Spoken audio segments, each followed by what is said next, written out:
Hello, this is Tanin Auto Electronix again. Today we're working on a 1992 Lexus ES300. This specific instrument cluster was having issues with the backlighting and some needle lighting.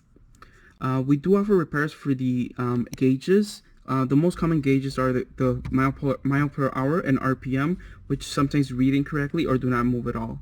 We do find it rare for the fuel and temp to be bad or reading incorrectly, but we do stock those and we do offer repairs for those as well. As for the climate control and radio, we do have repair services for the lighting, and we do have replacements available for the climate controls.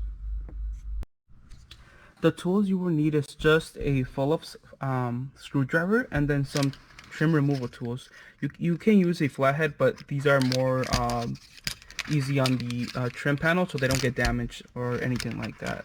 Also, sometimes I like to work with the cloth so I can put it over any of the parts so nothing gets damaged or scratched or anything like that. To start the remove process, just make sure you use this tilt lever and push your steering wheel all the way down. From there, we're going to remove two Phillips screws. They're going to be located on the top here, on the left and on the right. You just have to make sure to just pop out the small cover that is covering the Phillips screw. You can use a flathead or just a small tool and then just pop them out like that. And then from there, you can use your screwdriver to remove both of the units. Once the two screws are removed, you can slightly pull the trim panel out. It won't come out fully since it has two connectors, one on the left and one on the right. One is for the dimmer switch right here, and then the other one is going to be for the trip reset over on the right. I would suggest doing the one on the left first, since it's a little bit larger and longer than the one on the right.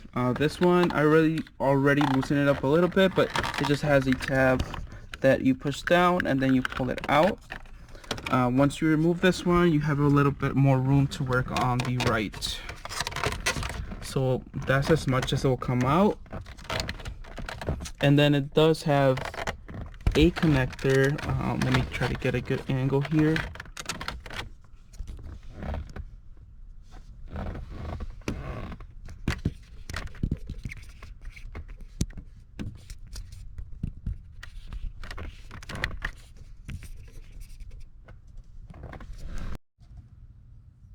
So I did have to undo the connector.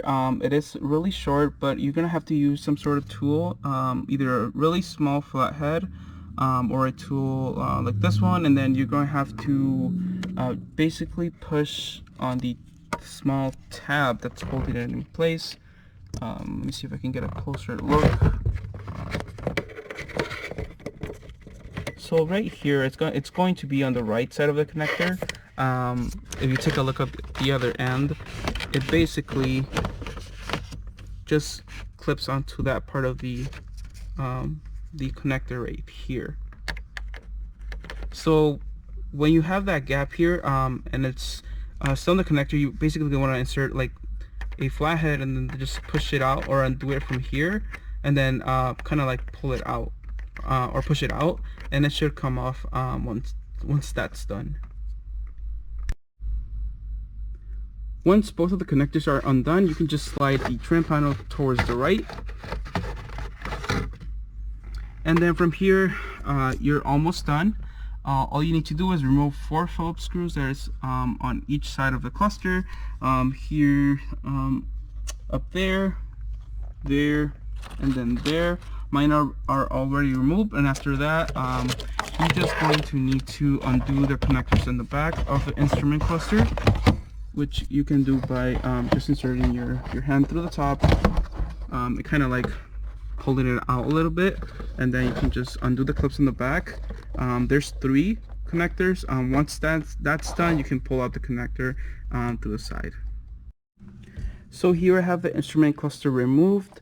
It does have 3 plugs, a gray, white, and blue one.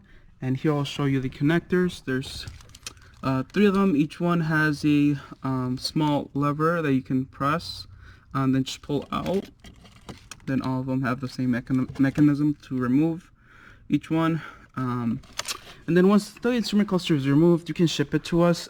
Just make sure it's well protected on all sides, especially on the tabs, on the mounting tabs, which that's what usually gets broken when items are not packaged correctly when they're sent to us.